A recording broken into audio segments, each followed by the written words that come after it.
Bem-vindos ao Observatório da Imprensa. Ao longo do ano, quando dizemos amanhã, estamos nos referindo concretamente ao dia seguinte. Mas no fim do ano, como agora, o amanhã ganha outra dimensão, fica mais encorpado, passa a significar algo mais amplo, misterioso, o futuro, por vir. Mas o futuro já não é mais o mesmo, como diz o título de um livro escrito a quatro mãos por extraordinárias figuras da cultura espanhola, o jornalista Juan Luis Cebrián e o ex-premier Felipe González. O futuro e, por conseguinte, a futurologia tornaram-se tão batidos e tão demodês que os vaticínios perderam a graça, mesmo os mais promissores. Ser profeta hoje em dia é um exercício de autoflagelação, já que é impossível ignorar o inexorável das drásticas mudanças climáticas. Nesta última edição do Observatório da Imprensa de 2010, vamos retomar uma tradição iniciada em 2008, repetida em 2009, com os mesmos debatedores. Este formato contínuo nos livra da tentação da adivinhação e da bola de cristal. O processo histórico é extensivo e se desenvolve em simultâneo em todas as esferas e quadrantes, o que permite sucessivas ações e reações, impulsos e reversões, desequilíbrio e reequilíbrio. Em última análise, é uma prova de que a vida é mais forte do que a morte. Uma comparação com as edições anteriores nos mostrará que os temas são praticamente os mesmos. Também os personagens da cena mundial.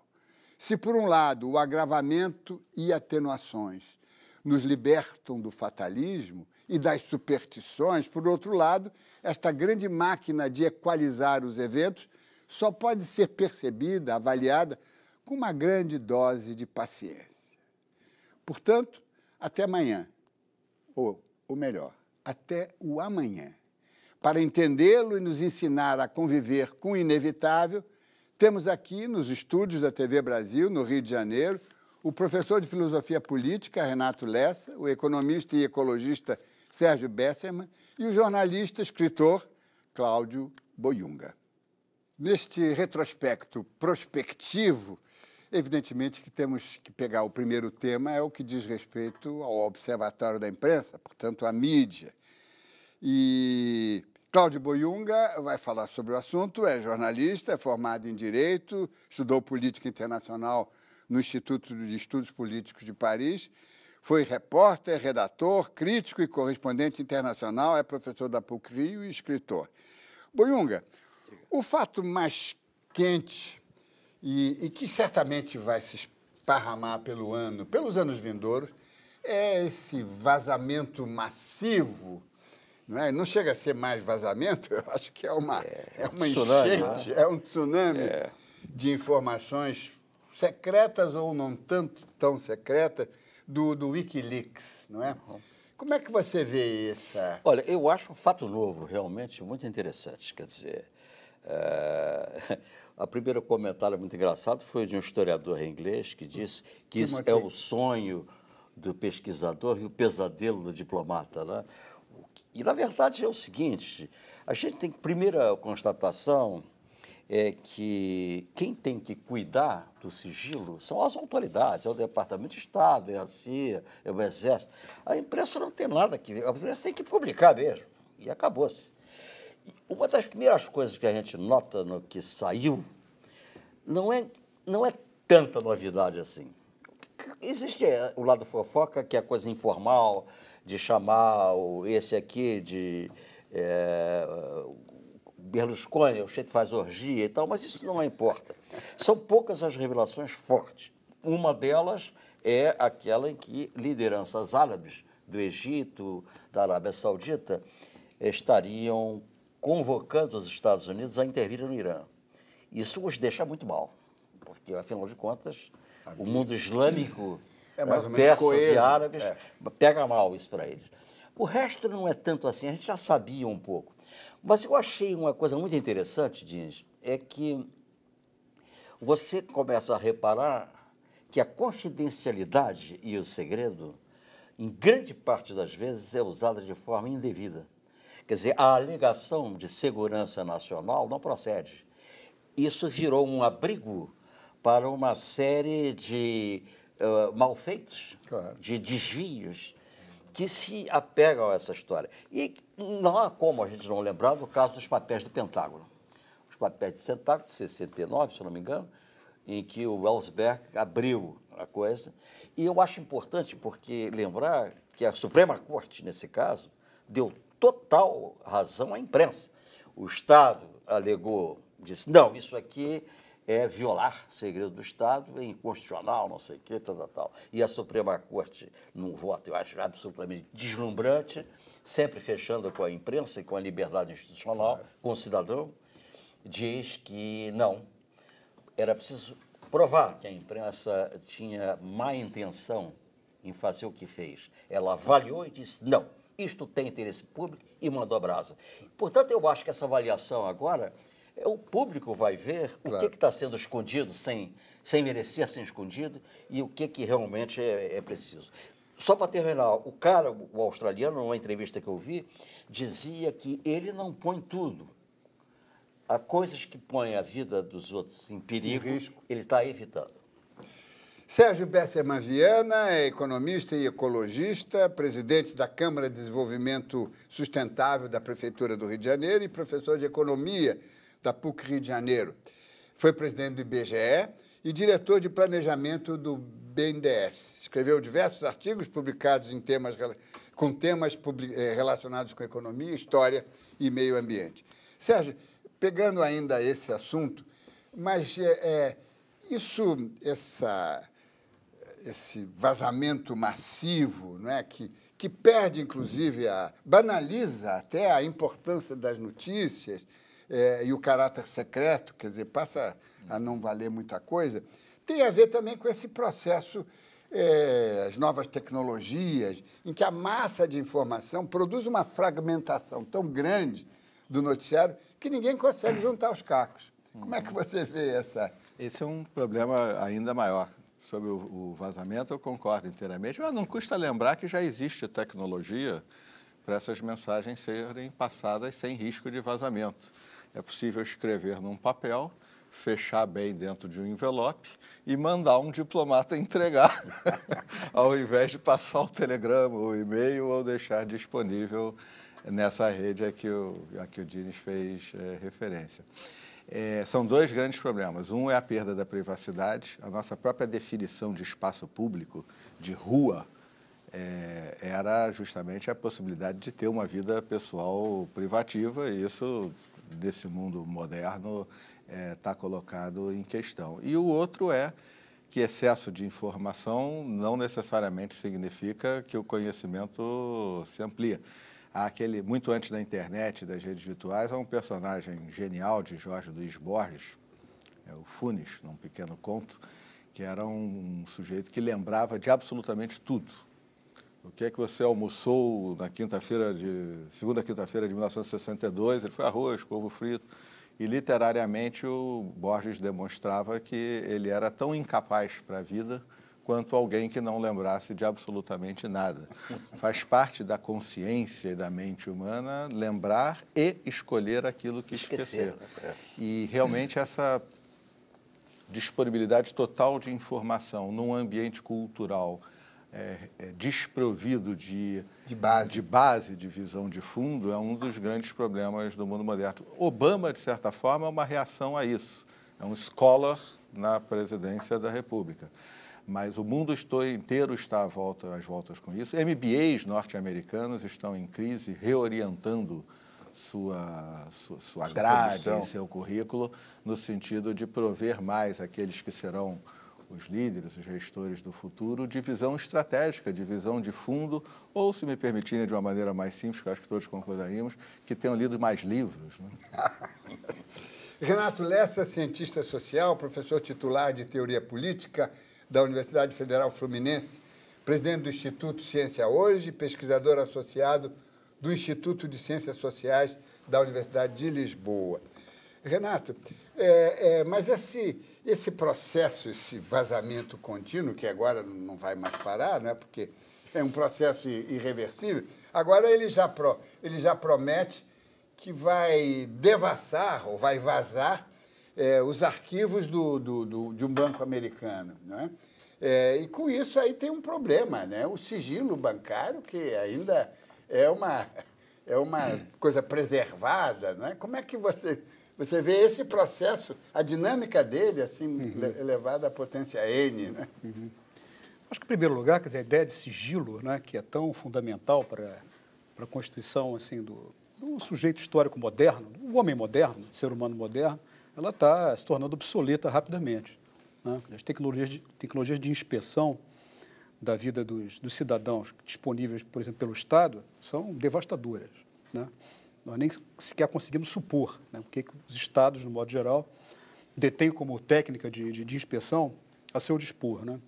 Esse é o outro lado da moeda, quer dizer, um soldado, né, parece que um soldado copiou, fingiu que estava ouvindo uma música da Lady Gaga, né, não é isso? E copiou lá os dados no disquete e fez esse estrago, né? Quer dizer, parece que a origem é essa. E, portanto, é a ideia de que nem mesmo os segredos mais bem guardados daqueles que nos inspecionam podem ficar ao abrigo, né, da curiosidade dos inspecionados. Acho que esse episódio acaba mostrando isso. Quer dizer, não há limite. Evidentemente, vão inventar alguma barreira tecnológica para tornar isso mais improvável, mas a competição tecnológica é imparável. Alguém inventará o mecanismo tecnológico de furar com essa nossa barreira, com essa nova barreira. Mas eu acho que o desafio principal disso tudo, gente, o Sérgio tocou nisso, né, é que a velocidade da divulgação de informação ela é infinitamente maior do que a velocidade do pensamento, da capacidade reflexiva, né? Quer dizer, o pensamento é lento, certo? Quer dizer, o pensamento, a nossa base neuronal cognitiva é a mesma, né, no momento em que o Homo sapiens, não vou dizer que foi criado para não me comprometer com teorias estranhas, mas apareceu no planeta, digamos assim, né? E a velocidade das informações é absolutamente estonteante. Então, evidentemente que há que comemorar o fato de que o sigilo dos Estados está sob ameaça, mas, por outro lado, não se pode embarcar na ideia de que nós temos agora à nossa disposição a possibilidade de decifrar, né, o que os decisores e os Estados nacionais estão fazendo. Eu acho que é um desafio para os historiadores, porque a história é uma disciplina que sempre teve que se valer da distância temporal. Claro, né? perspectiva. A perspectiva. Houve uma conversa, inclusive, engraçada, do Deng Xiaoping com o Marco Maciel, uma conversa improvável, em que o Marco Maciel, sem assunto, perguntou para o Deng Xiaoping o que ele achava da Revolução Francesa. Imaginem. E o Deng Xiaoping respondeu, muito recente esse evento para termos uma ideia. Quer dizer, claro, do ponto de vista dos chineses, foi ontem, mas os historiadores precisam da dilação do tempo. E o meu receio é que comece a haver agora uma demanda por elucidação histórica de eventos que aconteceram ontem e cuja configuração nós não temos ainda a clareza do que elas significam. E além da necessidade de um grande trabalho de garimpo, né? O Cláudio tocou nisso, quer dizer, nem tudo que está aí é relevante. Há muito gossip, há muita, né? Fofoca. Muita fofoca, muita coisa irrelevante. Né? Porque hoje foi lançada uma ordem de prisão dele pela Interpol. Estão atrás dele. Mas aí, por razões de vida pessoal dele... Mas tem muita... O presidente do Afeganistão é meio perturbado mentalmente. Quem não seria? Né? Claro. Exatamente. Isso é uma informação redundante, trivial, pleonástica. Agora, temos aqui, além do aspecto aí da mídia, temos aqui um fato novo, que é o fato, digamos, marcante do ano 2010, do Brasil, e será dos próximos 4, que é a eleição de Dilma Rousseff. E aí cria-se uma série de enigmas ou não enigmas, porque os primeiros passos na montagem do Ministério indicam que ela montou um esquema muito ponderado, não é? Muito seguro, muito cheio de contrapesos e tal. Quer dizer, realmente... Mas eu não quero adiantar nada, eu queria saber o que você acha, Sérgio. Bom, nós temos um aspecto tático, no sentido de que, ao manter a mesma engenharia, ou quase a mesma engenharia política do segundo mandato do presidente Lula, ela fica com uma série de trincheiras assim, para evitar pressões que consideraria indevidas. É uma tática relativamente esperta. Coloca em questão está presente na sua pergunta, qual será a relação entre esses dois grandes personagens, a presidente Dilma e o presidente Lula, ou mais especificamente também entre o governo Dilma, que ele não assume no dia 1º de janeiro, ele vai se constituir ao longo do enfrentamento das questões que virão pela frente. E o governo Lula, que estará presente ainda na forma de um ministério que acostumou a se reportar a ele. Eu, pessoalmente, acredito que dependerá do tamanho das aventuras. Se nós tivermos, não diria céu de brigadeiro, mas bons ventos, céu, notícias boas, tomara que seja assim, a tensão tende a ser menor. Como o ambiente macroeconômico sugere uma série de dificuldades, tanto na economia global como nos ajustes necessários no Brasil, eu acho que essas tensões ocorrerão e a pergunta terá uma resposta no desenrolar da vida. Boiunga. Eu acho o seguinte, a grande dúvida, não estou falando que é minha, que está surgindo em toda a mídia, é no sentido de que ela não forçosamente seguirá na linha desse pontapé inicial, ou seja, ela vai querer conquistar o brilho próprio. E talvez isso passe com o tempo para um remanejamento que é perfeitamente natural. O que eu acho que a pergunta interessante a se fazer como observador é se isso vai mexer em certas tendências. Qual era a dúvida? É que a tendência desenvolvimentista, entre aspas, como é chamada, se chocasse com a tendência estabilizadora, mantenedora dessa austeridade extraordinária. A pergunta é muito engraçada. A gente fala no Banco Central o tempo todo, sem pensar que o Banco Central é uma agência reguladora, como as outras que já foram interferidas. Só que o Banco Central é a agência reguladora, ou seja, é até uma caução internacional, período do Meirelles. Eu sei que o Tombini é um grande técnico, um jeito respeitadíssimo, mas, evidentemente, eu acho que as indagações nessa ruptura da continuidade se passarão em mexer alguns personagens que eu acho que são chaves dessa antiga postura austera. Por exemplo, o Palocci. Esse eu quero saber, eu estou muito curioso para ver a trajetória dele na Casa Civil. Renato Lessa, tanto o Sérgio quanto o Boiunga já projetaram o governo Dilma já para o plano internacional, para a crise internacional, não é que temos aí, ela não foi, e ela foi o motivo do nosso primeiro programa, o de 2008, foi a estrela escura do segundo programa de 2009, e a crise não acabou, ela mudou de nome, mudou de cores, talvez, mas nós temos uma crise séria aí no mundo todo, que abala não só as economias, mas abala, inclusive, a estrutura mundial, a Europa. Como é que você vê esse... Quer dizer, começa aqui no Brasil e nos remete para a conjuntura internacional. Quer dizer, nós estamos ainda ligados a uma crença, né, de que a crise, evidentemente, ela existe, mas é como se ela passasse um pouco ao largo. Né? Quer dizer, nesse momento mais agudo, ela afetou o país de uma maneira muito mais moderada do que outros países. Se esperava e se comparar com outros países, então isso fica muito evidente. Eu acho que essa crença ainda permanece como uma referência forte da configuração deste governo. Se bem que há sinais de que talvez um tratamento mais, digamos assim, ortodoxo, mais severo das contas públicas, enfim, sobretudo da questão fiscal, né, apareçam de uma maneira muito mais explícita do que apareceram nos 2 mandatos do Lula. Eu não lembro dos 2 mandatos do Lula, né, quer dizer, um futuro ministro da Fazenda, da Economia, declarar de maneira peremptória de que tempos de contenção nos aguardam. Né? Faltou só pedir para nós apertarmos o cinto. Né? Mas claramente um aviso foi dado, alguns sinais preocupantes em algumas contas nossas, enfim. Né? A mudança do índice de inflação. Exatamente, alterações do índice de inflação, quer dizer, a expectativa com relação a que decisão será tomada agora com relação ao juro, né? Que a taxa Selic. Portanto, já uma espécie de adaptação, não só um cenário internacional que nós não controlamos, mas acho que as dificuldades internas, né, que ficaram, não digo escondidas, mas ficaram latentes durante todo esse período. Outras coisas eram mais visíveis do que isto. Né? Eu acho que esse é um problema.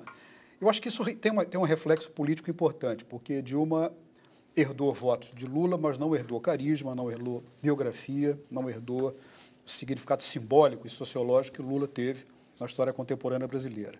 Então, isso vai obrigá-la a buscar, né, outros parâmetros digamos, de legitimidade, de relevância, que vão depender do desempenho, né? Mas o desempenho de Dilma está associado à sua capacidade de fazer coisas. Quer dizer, todo o discurso é um discurso voltado para acelerar o desenvolvimento e para transformar o governo não no elemento de travagem, mas no elemento de facilitação do desenvolvimento e do crescimento.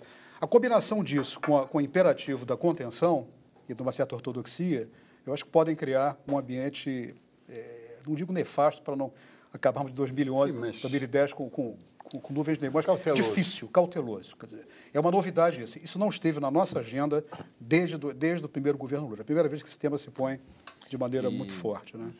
Vamos fazer uma pausa e vamos retomar esse assunto no próximo bloco.